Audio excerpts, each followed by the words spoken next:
funérailles de Floribert Chebeya, avec aujourd'hui une messe célébrée en présence du corps diplomatique des pays occidentaux et beaucoup d'émotions en mémoire de ce défenseur des droits de l'homme à Kinshasa. Le reportage de Bernard Leplat avec Philippe Lamère.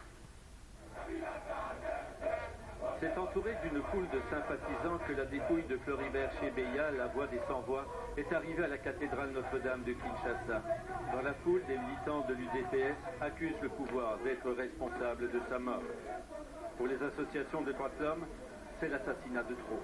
Ça fait des années qu'énormément d'organisations de défense des droits de l'homme se plaignent d'une dérive autoritaire du régime.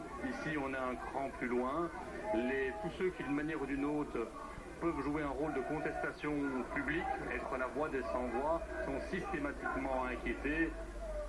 Floribert Chebeya n'est pas le premier Congolais à être tué pour ses idées, mais les commanditaires de sa mort ne pouvaient pas se douter qu'en le faisant assassiner, il faisait de lui aussi un martyr. Floribert Chebeya s'est donné corps et âme jusqu'à en perdre la vie pour plus de justice. Déjà à l'époque de Mobutu, il défendait le droit des Congolais face à l'arbitraire du régime, de tous les régimes, un idéal qu'il n'a jamais abandonné.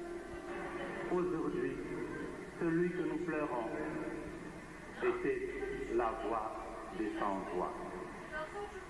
Si la mort pensait étouffer sa voix, regardez combien sa mort devient discours.